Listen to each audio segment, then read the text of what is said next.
여러분 요즘 그 눈에 띄는 현상 중에 하나가 제가 보기에는 눈에 띄는 현상 중에 하나가 교회들이 정치적인 메시지를 요즘에 되게 적극적으로 이렇게 내놓고 개진한다라는 생각이 들었어요.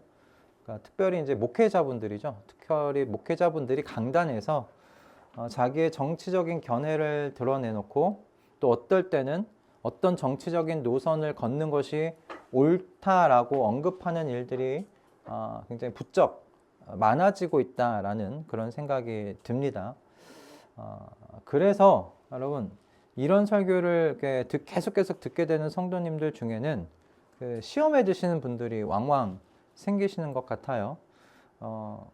내가 이제 교회에 와서 어떤 한 목사님의 정치적인 노선, 정치적인 견해를 계속 듣는 것이 맞는지에 대한 그런 시험이죠. 여러분들은 이런 현상에 대해서 어떻게 생각들을 하십니까? 뉴스 매체나 여러분 기독교 뉴스 매체가 기독교인들을 정치적인 어떤 그 스탠스로 양분시켜서 보수다, 진보다 이렇게 언급하는 것, 이것도 문제가 있기는 있지만 이렇게 나뉘어서 불리게 만드는 현상에는 목회자들이 저는 큰 몫을 했다라고 생각이 듭니다. 저는 목회자가 강단에서 정치적인 발언과 정치적인 언급에 대해서 이야기하는 것 좀 부정적으로 생각합니다. 이유는 여러분 교회가요 진보다 보수다 나뉘고 그렇게 설명할 수 있는 공동체가 아니기 때문에 그렇습니다. 교회는 정치적인 견해로 설명되는 곳이 아니고요. 교회는 복음으로 설명돼야 하는 공동체이기 때문에 그렇습니다. 교회는 복음이 설파되어져야 하는 공동체이지 정치적인 견해가 설파되고 주장되어야 하는 곳이 아닙니다. 보수에 속하든 여러분 진보에 속하든 그 모든 사람에게는 뭐가 필요한가? 복음이 필요합니다. 진보 쪽에 속한 사람도 복음이 필요하고요. 보수에 속한 사람도 복음이 필요합니다. 진보에 속한다고 해서 여러분 보수에 속한다 해서 죄인이 아닌 사람이 없기 때문에 그래요. 모두가 하나님 앞에 죄인이기 때문에 그렇습니다. 성경에서 인류에 대해서 언급하는 바가 뭡니까? 온 인류가 하나님 앞에 죄인이라는 것이에요. 여러분, 그러므로 보수에 속한 사람도 죄인이고요. 진보에 속한 사람도 죄인입니다. 그리고 이 죄인에게 필요한 게 무엇인가? 여러분, 복음입니다. 죄인에게는 복음이 필요합니다. 좋은 소식이 필요합니다. 구원받는다는 이 메시지가 너무나 필요합니다. 그러므로 보수에 속하든 진보에 속하든 모든 사람들에게는 복음이 필요합니다. 그러면 어떤 한 교회가 진보에 속할 수도 없고 보수에 속할 수도 없습니다. 교회는 진보와 보수 모두를 품에 안아야 되는 공동체이고 그 위에 있어야 하는 공동체이지요. 진보에 속한다고 해서 보수에 속한다 해서 여러분 죄인이 아닌 사람 없다. 그래서 이 복음을 여러분 듣고 믿어서 하나님의 사람들이 된 사람들, 여러분 그 사람들은 어떻게 그 삶의 자리가요 좀 나뉘게 됩니다. 구분이 있게 돼요. 나무가 자라다 보면 마디가 생기잖아요. 나이테를 보면 마디가 생기잖아요. 그렇죠? 그런 구분이 생기는데 세 가지로 좀 구분이 되는 것 같아요. 첫 번째는 이런 겁니다. 여러분, 나는 하나님 없이도 내 힘과 노력으로 잘 살아갈 수 있다고 생각하며 살았던 그 단계입니다. 나는 하나님 없이도, 하나님의 도움 없이도 나는 살아볼 수 있다. 내 인생 내가 계획하고 내 인생 내가 노력해서 나는 살 수 있다라고 생각하는 그 삶의 시간들이 있다는 거예요. 그런데 두 번째 단계가 뭐냐면 이제 그 단계를 넘어서서 나는 아무것도 아닌 존재였구나 라는 것을 깨닫게 되는 때가 있다는 거예요. 나는 아무것도 아니었구나 라는 것을 고백하는 시기가 있게 되고 그 시기에 이르러서 마지막 단계로 넘어간다는 거예요. 어떤 단계냐?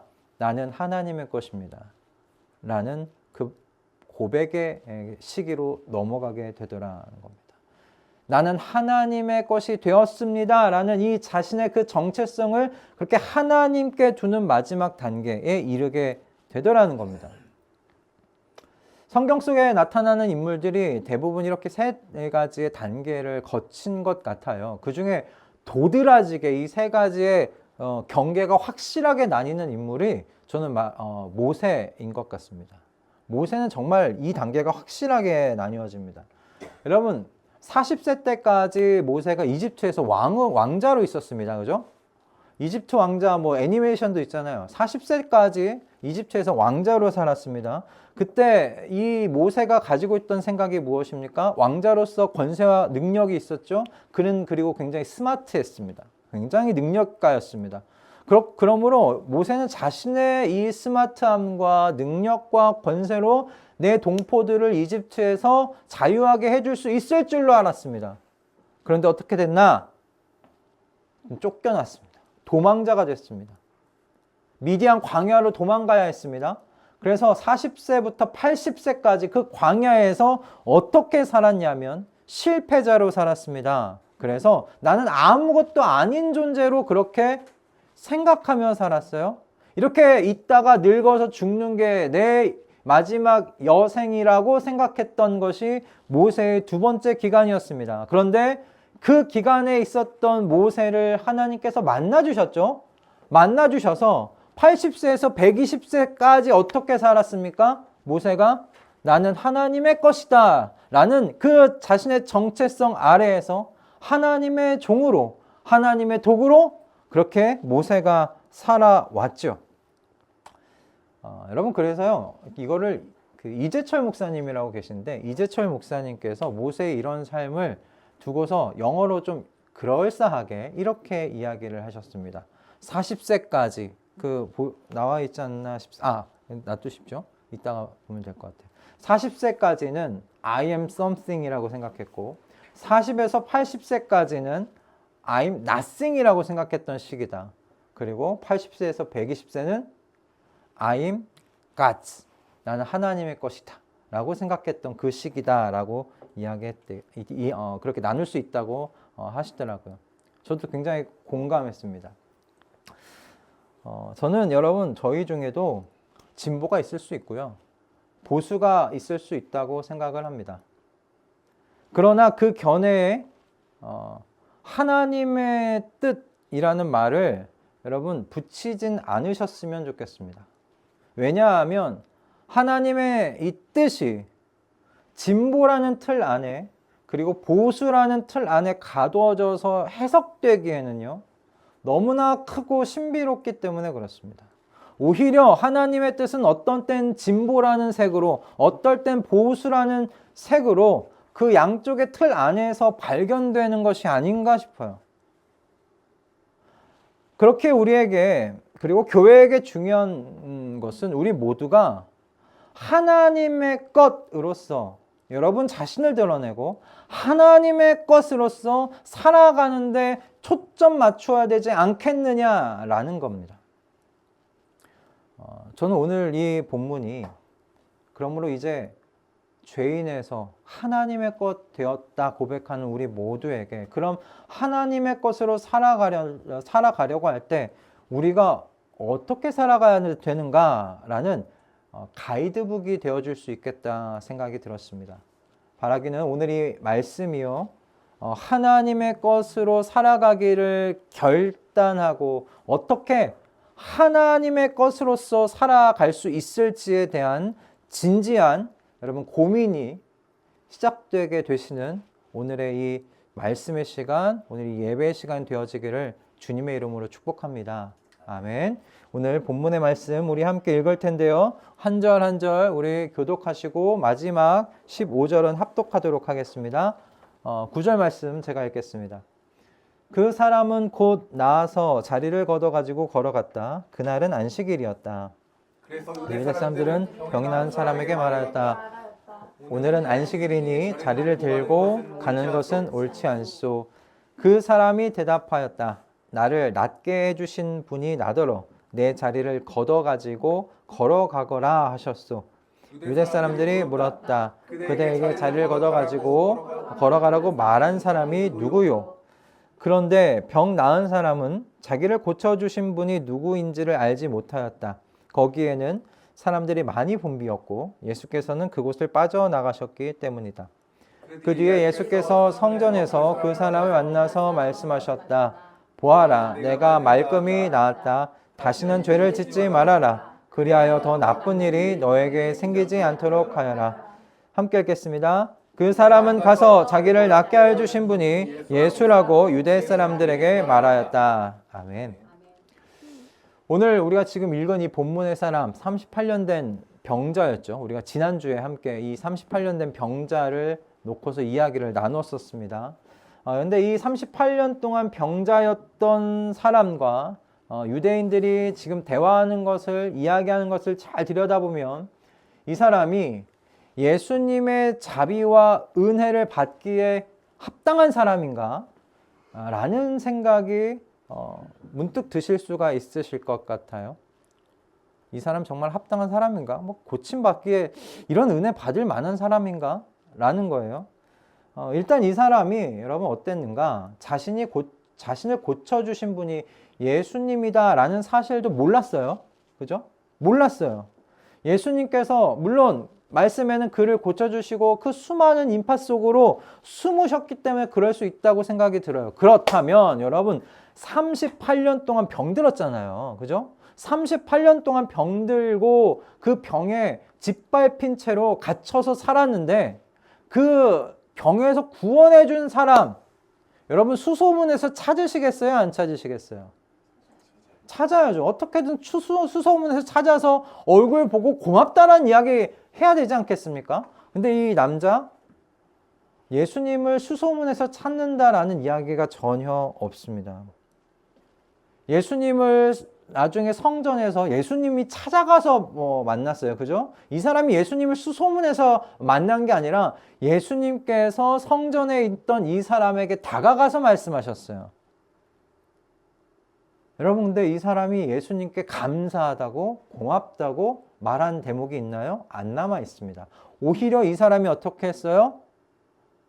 나를 낳게 한 사람이 보니까 예수더라 라고 유대 사람들한테 가서 고발하듯이 이야기를 합니다. 그래서 어떤 일들이 이후에 이뤄지는가? 유대인들과 이제 예수님 사이 안식일 때문에 이제 갈등이 빚어지기 시작해요.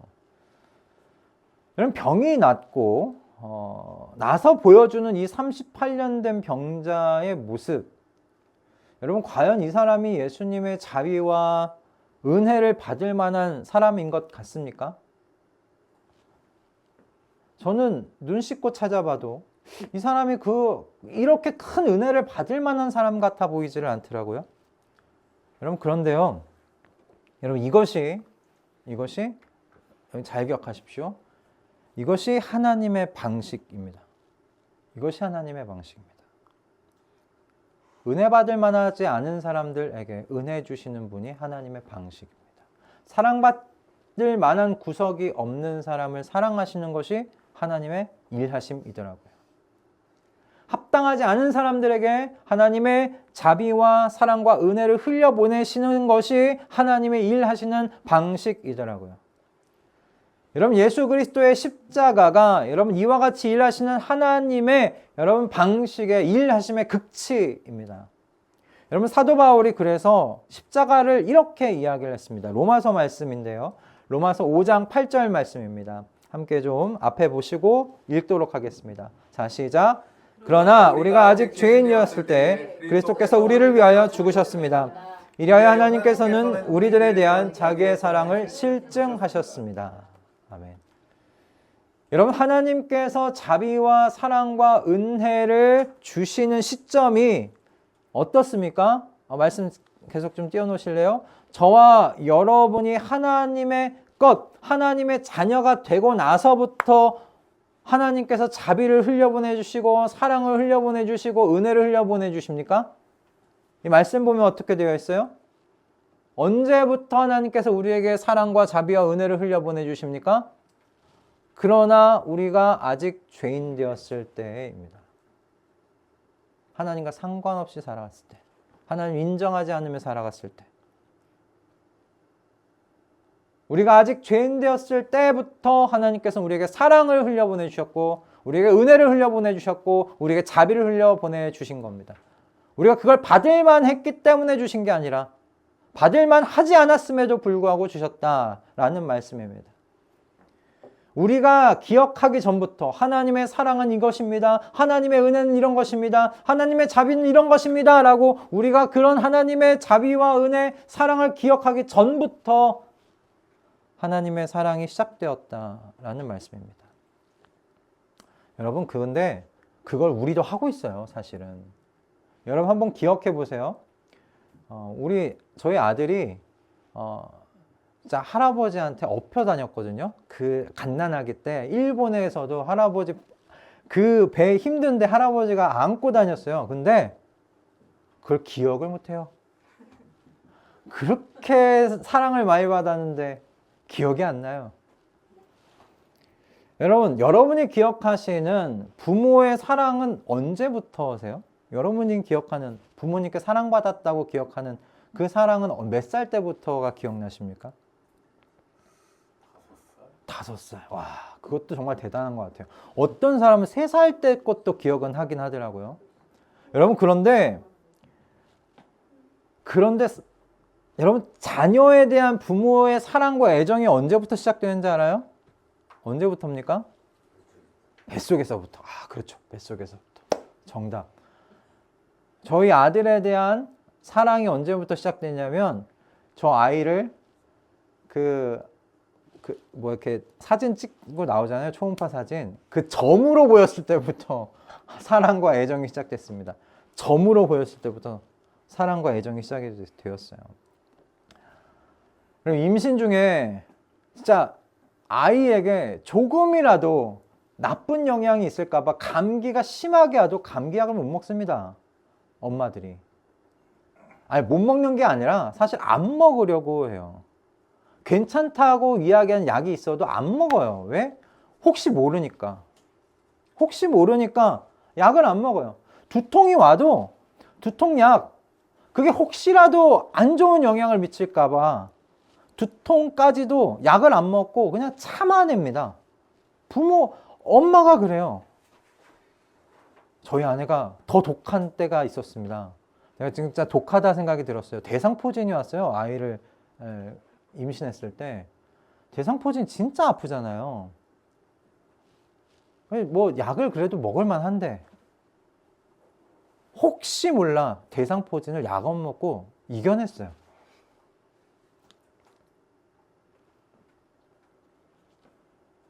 여러분, 밤잠을 설치면서 젖을 물리고 분유 적당한 온도에 맞춰서 준비하다가 그렇게 잠 못 자다가 혀에 구멍 뚫리고 입술에 물집이 잡히고 터지고, 여러분, 그 사랑과 그 애정의 시간을 저 아이가 기억을 할까요? 기억이 안 나요. 기억이 안 나요. 근데 저 아이만 기억이 못하는 게 아니라 대부분이 기억이 안 나요. 저도 기억이 안 나요. 그런 시절엔. 다 기억이 안 나실 거예요. 그런데 여러분, 잘 생각해 보시면 이 아이들이 기억하지 못하는 그 시기가요, 부모의 사랑과 돌봄과 애정이 가장 필요한 시기예요. 그때 그 사랑과 애정과 돌봄이 없으면 이 아이들은 살아낼 수가 없어요. 생명을 이어갈 수가 없어요. 부모의 사랑과 보살핌이 그 어느 때보다도 중요하고 필요할 때 오히려 이 아이들은 그 사랑과 그 돌봄 기억을 못할 때죠. 아이러니하죠? 그죠? 마찬가지입니다. 하나님의 자비와 사랑, 여러분, 이것이 하나님의 사랑이다, 하나님의 자비다 라고 우리가 알기도 전에 이미 훨씬 전에 시작되었다라는 거예요. 의인과 여러분 악인 모두에게 그렇게 하나님께서는 그들에게 필요한 자비와 은혜를 흘려보내주고 계세요. 모든 사람은 알든 모르든 그 자비와 은혜 때문에 지금도 살아가고 있는 것입니다. 내가 아직 죄인이었을 때 하나님의 아들을 모든 죄인들을 위해 주실 수 있는 하나님 여러분 아버지시라면 그 훨씬 전부터 하나님 아버지는 이 모든 죄인들을 여러분 사랑하심으로 자비와 은혜를 베풀어 주고 계십니다. 여러분 그러므로 그리스도인은 어떤 사람입니까? 그리스도인들은 이 사랑과 자비의 하나님께서 그 하나님의 은혜로 하나님께 접붙여진 사람들입니다. 하나님께 붙어서 살아가게 된 사람들입니다. 여러분 이렇게 접붙여진다는 건 어떤 나무에서 떼어져 나온다는 거잖아요. 그죠? 갈라져서 단절되어서 나온다는 거예요. 그래서 다른 나무에 붙는다는 거잖아요. 어떤 나무에서 여러분 떼어져 나왔습니까? 어떤 나무에서 여러분 단절돼서 하나님의 은혜 하나님께 달라붙어 살아가게 되었습니까? I'm something이라는 그렇게 불리는 나무에서 여러분이 잘라져 나온 거예요. 내가 내 힘으로 살아갈 수 있다고, 내가 내 능력으로 살아볼 수 있다고 생각하는 그 나무에서 여러분이 떨어져 나온 겁니다. 떨어져 나와서 이제 하나님의 은혜 가운데 눈이 떠진 거죠. 아, 내 인생이, 내 삶이 하나님의 자비와 하나님의 보살핌이 아니었던들 유지되지가 못했구나. 유지될 수가 없었구나. 아, 사실 나는 I'm something이 아니라 내 힘으로 살아갈 수 있는 존재가 아니라 I'm nothing이었구나. 나는 아무것도 아닌 존재였구나. 보살핌이 없으면 살아갈 수 없는 그 유아기적인 사람이었구나. 그냥 앵앵 울기만 할 수 있을 뿐 아무것도 할 수 없는 그런 사람이었구나. 존재였구나. 알게 되는 거예요. 하나님 아버지께서 나를 먹여주지 않으셨던들, 하나님 아버지께서 나를 품에 안으시고 젖을 물려주지 아니하셨던들, 난 살 수 없는 존재였구나. I'm nothing이었구나. 아무것도 아니었구나. 그러니 이제 어떻게 돼요? 난 하나님의 것입니다. 하나님의 것으로 가야겠다는 결심과 결단, 그 자리로 옮겨진 사람들이 여러분 그리스도의 사람들인 줄로 믿습니다. 여러분 여기에 그래서 우리가 좀 생각해 볼 것이 있어요. 내가 하나님의 것으로 살아가는 여러분 그 비결, 그 방법, 그게 여기에 있어요. 여러분을 향한 하나님의 여러분 사랑과 자비가 여러분들이 생각하신 것보다 훨씬 전부터, 어쩌면 여러분이 태어나시기도 전에 그리스도 안에서 시작되었다는 것, 여러분 그것을 믿으실 수 있기를 바랍니다. 그래서 하나님의 은혜 가운데 하나님 없이도 살 수 있다고 여겼던 삶의 자리에서 내가 이제 나와서 하나님의 것이 되는 그 삶의 자리로 내가 접붙여졌다는 것을 여러분 매일같이 떠올리시고 되새기실 수 있기를 바랍니다. 매일 매순간 나의 이 변화된 정체성을 떠올리고 기억하고 여러분 하나님의 것으로 그렇게 행동해 보는 것, 이게 내가 하나님의 것이라는 사실로 살아가는 첫 번째 여러분 방법입니다. 비결입니다. 여러분 기억하십시오. 나는 하나님의 능력과 사랑 없이도 난 살아갈 수 있다고 생각했었던 그 어리석음의 자리, 거기서 나와서 아, 나는 갓난아기와 같았구나. 나는 부모가 먹여주고 보살펴주지 않았으면 죽어버렸을 그와 같이 아무것도 아닌 연약한 존재였구나 라는 것을 깨닫고 내게 그 사랑을 매일같이 주셔서 나를 이렇게 살게 해주신 하나님 아버지, 그 하나님 아버지의 것이 되었다는 것을 여러분 매일같이 되새기고 기억하시는 것, 이것을 꼭 해 나아가실 수 있기를 당부드립니다. 할렐루야. 아멘. 여러분 두 번째 또 중요한 하나님의 것으로 살아가는 중요한 비결이 하나 있는데 그게 무엇이냐면 우리 예수님께서 병에서 나은 이 사람에게 이제 성전에서 만나 이렇게 이야기를 하셨어요. 다시는 죄를 짓지 말아라. 이렇게 말씀하셨습니다. 여기에 그 두 번째 비결이 담겨 있어요. 하나님의 것으로 살아가는 데 필요한 비결. 여러분 예수님께서 다시 죄를 짓지 말아라 라고 하신 건 야, 당분간은 그렇게 살아봐 라는 말이 아니에요. 계속 지속적으로 죄를 중단해라 라는 의미예요. 매일의 삶 속에서 의지적인 선택과 노력이 필요하다는 그런 의미이시죠.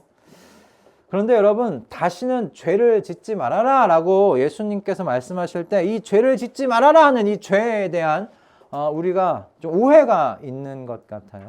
이게 뭐냐면 대부분 사람들이 이 죄를 짓지 말라고 하면 개별적인 죄로 생각해요. 개별적인 죄와 싸우느라고 나의 그 영적인 에너지를 너무 많이 낭비하는 것 같아요. 여러분, 우리가 싸우는 건 신스가 아니에요. 신과 여러분 싸우시기를 바랍니다. 개별적인 죄들하고 싸우는 게 아니라 그 단 하나의 죄와 싸우시기를 바랍니다. 내 안에 보이는 수많은 죄들이 있을 거예요. 저는 모르는, 여러분만 아는, 여러분과 하나님만 아는 그 여러 가지 수많은 눈에 보이지 않는 죄들이 있을 거예요. 여러분 그 수많은 죄들과 각계 전투하지 마시라는 겁니다. 산발적으로 그 하나하나의 죄들과 싸우려고 하지 마시라는 겁니다. 뭐와 싸워야 되는가? 근본적인 죄와 싸우려고 애쓰시라는 거예요. 근본적인 죄가 그럼 뭐냐? 근본적인 죄, 여기서 얘기하는 sin은 뭐냐면 여러분 하나님의 통치를 인정하지 않는 거예요. 내 삶에 하나님께서 다스리신다는 걸 인정하지 않는 죄입니다. 하나님께서 내 삶을 다스릴 여지를 주지 않는 죄, 그게 sin입니다, 여러분. 이 sin에서 sins들이 나오는 거예요. 내 인생이야. 이거 다 내 인생이지. 내 마음대로 살 거야. 누가 내가 살아가는 이 내 인생에 함부로 뭐라고 할 수 있겠어? 여러분 그 태도를 하나님 앞에서 버리시라는 겁니다.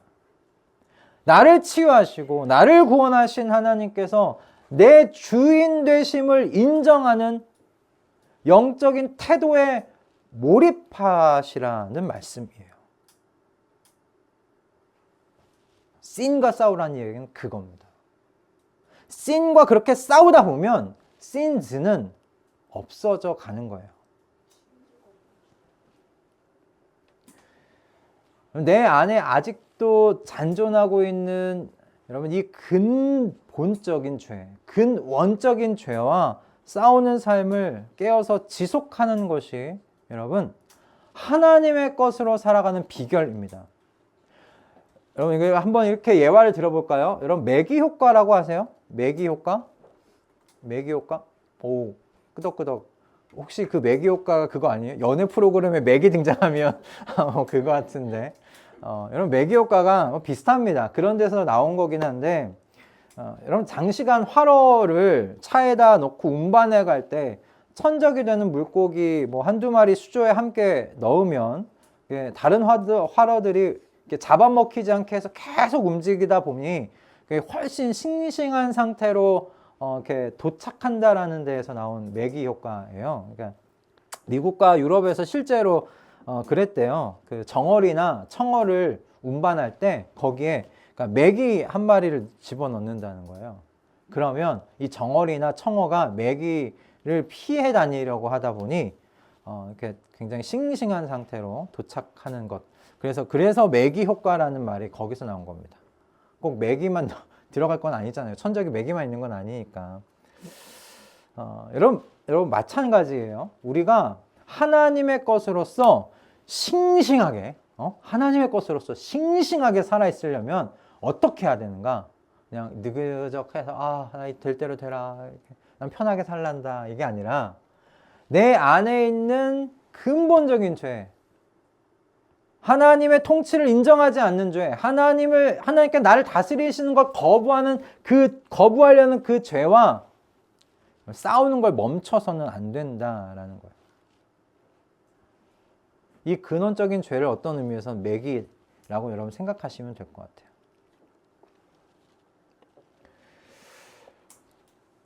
그러려면 이 근원적인 죄와 싸워서 이기려면 우리에게 두 가지가 크게 필요해요. 첫 번째는 여러분 뭐 잘 아시다시피 하나님의 성령의 능력이지요.